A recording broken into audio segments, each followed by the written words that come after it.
Hi there, welcome to my very first bullet journal video. 2017 is over, which means it's about time for me to show you my bullet journal setup for 2018.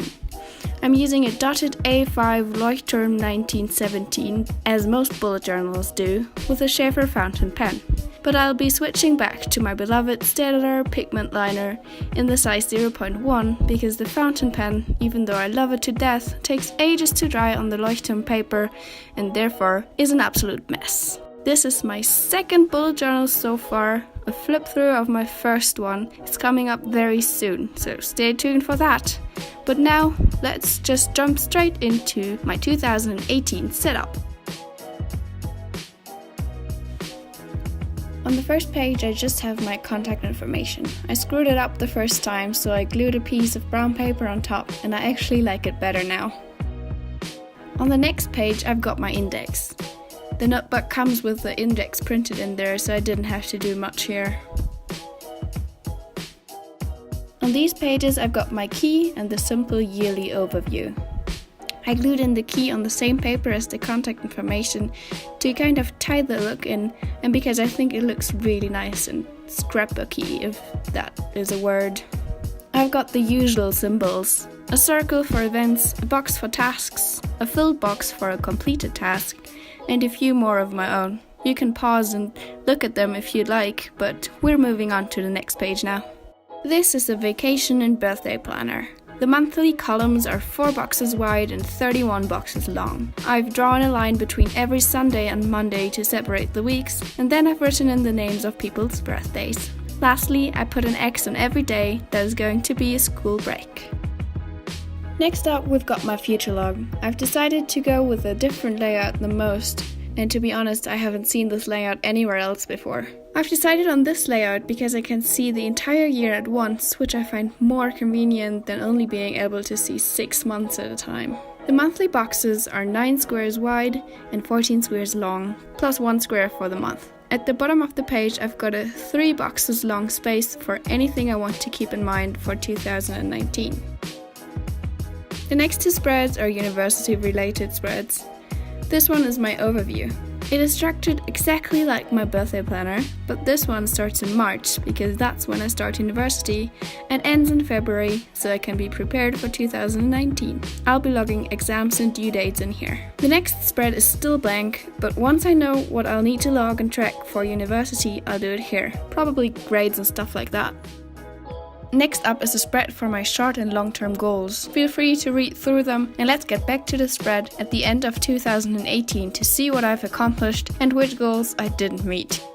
On the left page here, we've got a wish list, and on the right page, a book and movie list. I didn't do anything fancy here because I know myself, I wouldn't keep up with it, but now I've got a chance, so let's see how it goes. Here is my savings and order tracker. For the savings tracker, I just drew a simple jar. Again, too fancy and I won't keep it up. I hope I can at least get it half full this year. That would already be a huge win. With the order tracker, I wanted to track the packages I ordered and whether I have received them or not. Because sometimes I order stuff all the way from China and then I forget what I ordered by the time it arrives. Let's hope this spread can help. These are my social spreads. On the left page, I wrote down friends I want to keep in touch with, and on the right page, all my social media, streaming, and email accounts. And I know, it seems like a lot. This spread is related to a book I am reading right now. It's called The Art of Game Design, a Book of Lenses by Jessie Schell. I want to mark each lens as done as I read the book. Next up, I have a spread about tattoos I might want to get sometime, and on the right page, a follower tracker for my YouTube and Instagram accounts. I think it'll be fun to look back next December to see how much they've grown this year. Next, I've got a spread on the left page that lists everything I think I'll need in a kitchen and bathroom once I move out. And on the right page, I listed every item of clothing in an ideal capsule wardrobe. This spread is my absolute favorite so far. These are my travel plans and a log of where I've been so far. I absolutely love the map on the brown paper, even though it makes the page a little stiff and hard to turn. The last spread before we jump into January is a log for my university applications. It shows where I've applied, what for, and if I got in. Alright, let's take a look at my January setup. On the cover page I drew a plane and some bags because I'll need to pack up all my stuff here in the US because I'm moving back to Germany in the first few days of February. My monthly spread is pretty simple. It consists of 31 boxes, each of them 5 squares wide and 6 squares long, which left some open space on the right edge. I decided to put a video planner there, but I'm not gonna show that to you in detail for obvious reasons. The next spread is a financial spread with a rough budget plan and a motivation to save on the left page and a spending log on the right page. I'm trying out a financial spread for the first time, and I already know I'll change some things up in February. But that's the point, right? Finding out what works for you. The same applies to these habit trackers. I don't like that I have to turn my journal every time I want to log something. You'll see what solution I come up with in a few weeks in my February plan with me. The last spread I want to show you today is the first weekly spread of the year. At the top of the page I've got the dates and the number of the week. On the far left side of the page I've got a spread designated to big all-week tasks and notes. In the middle of the page I've got my daily spreads. I know they're pretty small for dailies, but it's enough space for me. On the far right side of the page I've got a meal planning and logging space. Underneath that I have a place for gratitude and positivity, and next to that there's a list with stuff I want to do before going back to Germany.